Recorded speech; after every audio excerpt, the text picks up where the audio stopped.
Hello, and once again, welcome to the Build Up in association with Ladbrokes. I'm your host, David Gillick, and I'm joined by Ladbrokes ambassador, a former Ireland international, Kevin Doyle. Kevin, how's the form? Very good, David. Very good. And yourself?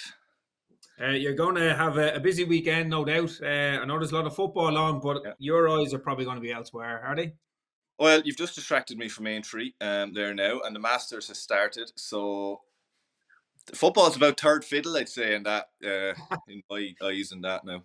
Apologies Isn't to it mad how once upon a time it was a priority, and now look where it fits into your life. But look, I we don't. might Masters would come have back to always been ahead of football, to be honest with you, for nearly everyone, wouldn't now the truth comes out. it? Right, so let's focus on a bit of football.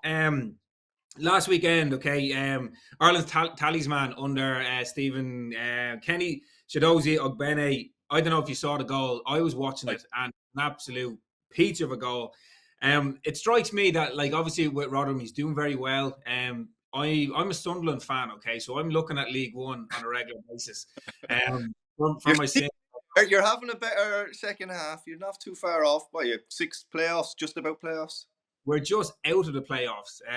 But like Rotherham and Wigan and all these teams are coming up, and it's going to get very tight. But when you look at, say, Ogbene doing so well for Rotherham, if they don't go up, is it a case that surely someone might come along and take someone like that who's scoring on the international stage, Yeah. doing well for his club in League One? Is he a player that maybe might be looking at, okay, if I don't get up the championship this year, one foot out the door, who's looking for me? Who's going to buy me? Uh, Listen, I don't know what his character is like. We can't tell. I'd hope he's looking like that. You have to be. You have to be looking to improve yourself. If you're in League One, you want to be in the Championship. If you're in the Championship, you want to be in the Premiership. He has shown over the last few months, anyway, glimpses of serious potential in the Ireland games.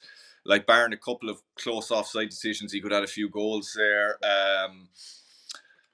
That strike in Rotherham in a big game. That was a big game for them. A cup final, a great goal, confidence from distance. He has serious talent. He has pace. He's all the attributes you'd want to see.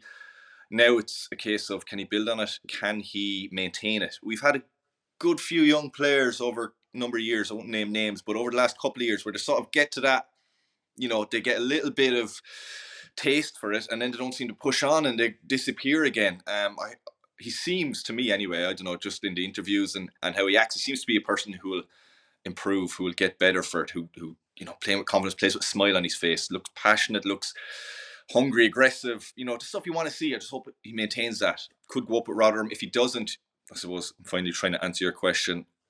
I would be surprised if people weren't trying to sign him. He's what you want, and serious potential, and could be anything sort of bracket. Could push on and could be a Premier League player. It's all potential. It's all ifs, buts, and maybes. But he shows the right attributes to definitely have a chance at it. It's nearly up here now. What's he got going forward? Motivation, hunger, do the right things, all the things that make you sort of long careers get to the top. Because he definitely has the qualities, I suppose, the physical qualities, the footballing ability, and confidence at the moment. Because we were kind of speaking about that, scoring on the international stage and then go back to your club, and you said, yeah, they don't really care at club level, but he's come back, he's stayed in that rich form, and hopefully we will, from an Irish perspective, see him maybe get up the ladder of the leagues and maybe into the championship. Now, speaking of championship, you're looking at, I suppose, the other end of the spectrum where you have Ireland's captain. He's been Yeah. around for so long, Seamus Coleman. You're looking at Everton. We say it so many times with football, they're too big to go down, but they are really, really looking like they're contenders. Last night getting beaten by Burnley 3-2. When you look at their run in for the next couple of games, a home to Man United, then they're away to, or home again at Leicester, away to Liverpool. They got Chelsea, Watford, Brentford. It's not a good position to be in, surely. No, and when you're in that position, it doesn't matter who you're playing; they all look tough. Every game looks like, Jesus. I've been there a couple of times. It's really, when you're on that downward spiral. If you start off the season poor, you can get out of it, and they're getting worse as the season goes on. It's really hard to turn that around. It just looks an unhappy place. The manager hasn't been in that position before. We spoke about it, I think, with you maybe a month or 6 weeks ago, about that was the worry you had for Everton. Like, Frank Lampard is a player. as a manager with Derby, as a manager with Chelsea, it was always at the top of the league. With Derby, it was trying to get promoted. With Chelsea, it was, trying to get the top four. This is his first time sort of in that real negative atmosphere. Everybody will be finding fault with everyone. It'll be everyone else's fault. The players will be looking around the dressing room going, he's a so-and-so and he's a so-and, They'll all hate each other. And that's just the way it is. And how do you galvanise that? How does the manager turn that around when he's never been in that place before? With Watford, they have Roy Hodgson, who has been in that position before. Burnley, Sean Dyche, he's in that position nearly every season. They're battle hardened. They know what it takes. They know how to do it. It's not a surprise to them. They're all fighters. They're all there for a reason to try get them out of it. Whereas Everton, they're all players who think to themselves, I'm here, I've been signed for multiple millions, I'm on so and so much money. They want, that other club wanted to sign me. Why didn't I go there in January? Or why did I sign for Everton? It'll all be poor me. I'm too good for this. And that's sort of a situation where I just see everything going down, unfortunately, for their fans. Yeah, and like you gave us a bit of an insight into what it might be like in that dressing room of a team that's fighting. Like you went down with Reading back in 08. Like, is it a case that everyone starts kind of, fighting, looking over the shoulder, blaming other people? Or is it more that you get close and you try and kind of, fall on your sword and try everything from a managerial point of view, formation wise? Or does it just become this slippery slope that when you're in this position, you're hanging on by your fingernails? Yeah, with the Reading one, it was sort of we slipped into it on the last day. It wasn't as I was relegated. I'll bring it up with Wolves as well, and we were there all season, and it's horrible. Yeah, and you'll try everything, and if it doesn't work next week, it's that thing you're searching for everything. So the formation will change, and the team will change, and we'll try a different thing. And one system never gets a chance to settle in because you lose a game and everything goes out the window, and you're onto the next thing, and you're trying days off, and you're trying team bonding sessions, and you're doing everything, to try find a solution or something that might give you a bit of luck. But it's just so hard to turn around. It's usually, you see any of those teams who are down there and make a change of manager, it's a Sam Allardyce or it's someone else who comes in who sort of a Roy Hodgson who's sort of been there and manages to get them out. It's usually not a Frank Lampard. Not saying he's a bad manager, but he's a young manager learning and who's never even been in this position as a player. So it's tough. It's so hard to turn it around. It's such a poisonous, negative sort of dressing room when it becomes fractured like that, and you can see that at Everton. Even with Seamus over the last couple of years, you see a good few frustrating interviews with him after games and things where he's constantly saying this isn't good enough and we need to be better and all that, and you can see it just boiling out of him. And it's sort of been like this at Everton now. It hasn't just been this season. They've been sort of slipping a little bit the last few years. You see, numerous changes of managers, lots of money spent, not for lack of money, but plenty of clubs have spent plenty of money and got relegated. I know at Wolves we spent loads of money this season. We got relegated. Didn't do us any favors. We changed our manager a few times as well. So listen, it's very difficult to turn the tide when it's like that. Yeah, it was going to be interesting to see how it all plays out. Like, not an easy run of fixtures coming for Everton, so they're going to be under the caution a little bit. Another team that, when we look at form, you're looking at Chelsea, and we spoke recently about all the off-field kind of distractions that on-field they were doing pretty well. But when you look at the last, not even the last week, but going to Brentford, 4-1 loss. And then last night, again, another defeat, Real Madrid, Benzema. Is there any kind of indicators as to what's going on or why they've suddenly not only been defeated, like two heavy defeats? I don't know. Listen, last night they had chances. It wasn't totally one-sided. Real Madrid were really good. I was really impressed with them. It was more the Brentford game that would worry me if I was Chelsea. Like losing 4-1, local derby for them. Just totally out of the blue. That did not expect that result. We did our prediction on that one. I presume I probably said Chelsea to win. Strange one. Hard to put a finger on it. Just looking at them last night, and they seemed to be arguing a bit with each other and didn't seem to be quite as, a togetherness that you thought would come from the whole club sale thing and all in this together type thing, which is what we put down to how they maintained their form through it all. Bad time of the season for them to be losing it. Their manager, you don't know what's going on behind the scenes either. I just, I don't know if it's true or not, but I was reading yesterday the manager is splitting up from his wife. They have young kids and they're going through a divorce in the last few weeks, and he's living in England. country. So all the personal side of it as well. You don't know what's going on behind the scenes with the manager. He might be affected by that. He'd have to be if he's a human being. He's going to be affected by that. So you don't know what little things are adding up to them going through a poor spell of form. He's a young man, their manager too, very successful and a good manager, Tuchel. But he's had tough times before as well. It went wrong from a PSG. Been obviously really successful for Chelsea, but Chelsea are not a long-term manager type club.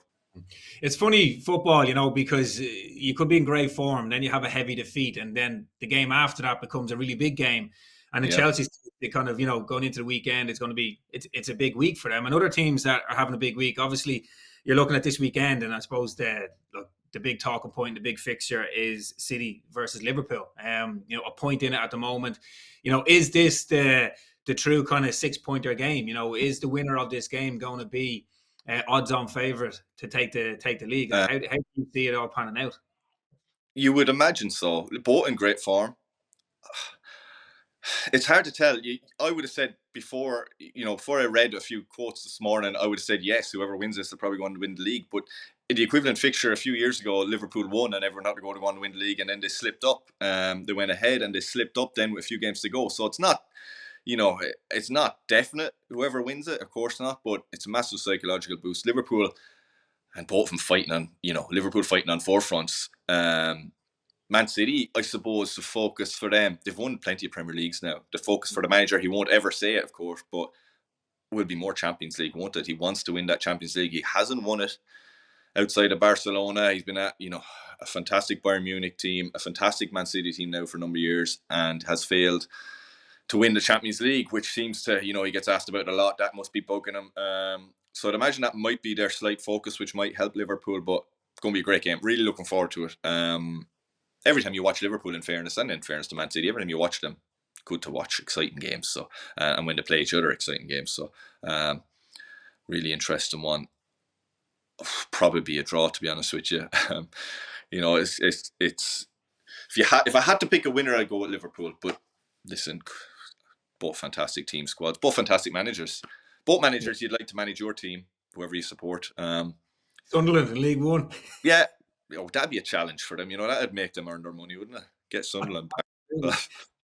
But it's funny how, a big game like that falls into, a Champions League week where they're coming off the back of, midweek big games. Is it one of these cases where, the squad really steps up, or, how does a manager manage the players coming off a midweek big game and then straight into a massive game? You know what? It's so run the mill, so every week for them. They have big games every week. It's no different. There's so much medical side with so many masseuses and recovery tools and way to come.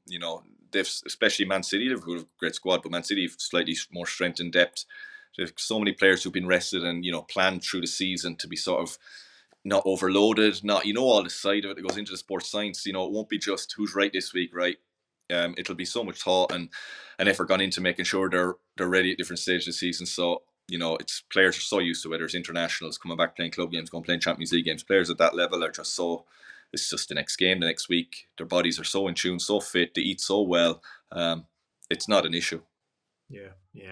Well put, because they are professionals and they have a great team of people around them to kind of manage all this sort of stuff. But I can see your eye line gets distracted now and again. So.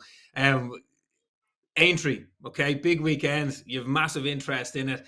Is there anything, because for our viewers and our listeners, is there any tips out there that you want to share? No, there's not. No, I don't know. I just watched I don't know if you were watching it before we came on here, and it was a dead heat. Heard that. Yeah, Gordon Elliott's horse, and I can't. Stewart's inquiry on that, I think, was there? The Stewart's inquiry, and then the Stewart's inquiry overturned it for something that happened the furlong before the last fence. So, yeah, no. Everyone else's opinion is as good as mine. No, I don't. I've no tips. I had plenty for Cheltenham and didn't work out, so I'm just keeping quiet for Aintree. You're going to wing this one and see what happens. Well, let's hope you end up at the end of the weekend. Right, moving on to our 1-2 free segment. It's your chance to win €100 cash, absolutely free. All you have to do is predict the scores of 3 of this weekend's matches. Kevin, what are your 1-2 free predictions this weekend? We'll start off with Villa at home to Tottenham Hotspur. I can't predict Tottenham. Tottenham are so hard to call. She's watching them the other day, and Matt Doherty, from an Irish perspective, playing so well. Great to see, and he's playing the left side as well, which not quite as natural for him. Scoring goals, probably our top Premier League goal scorer actually this season. Yeah, hard. I go with a score draw, one apiece. One apiece, and Doherty to score, no doubt. Next game, Norwich City at home to Burnley. Brilliant win for Burnley. Norwich, I have down in my head anyway. They won't be thinking like that, I'm sure, but I'm going to go for an away win, 1-0 to Burnley. 1-0 to Burnley. And then the game that we've just spoken about, City at home to Liverpool. You said a draw. Are you going to stand by that? I have 2 draws in my 1-2-3. That's never going to work, is it? Right, listen, I'm going to go Liverpool. Liverpool, give me a score. Because I don't know why. My only reason I can think is Man City have a little bit of one eye more so in the Champions League. I know Liverpool are fighting on 4 fronts as well. They're everywhere, but they're in a really good run of form. I'll just sneak a Liverpool win, 2-1. 2-1 to Liverpool, right, an away win. Brilliant. Okay, well, Kevin, thanks for your time. And remember, if you are having a bet on anything this weekend, please do gamble responsibly. Visit gamblecare.ie for more information. We'll be back next week for more of the build-up, brought to you by Ladbrokes. So, Kevin, enjoy the weekend and enjoy all that sport.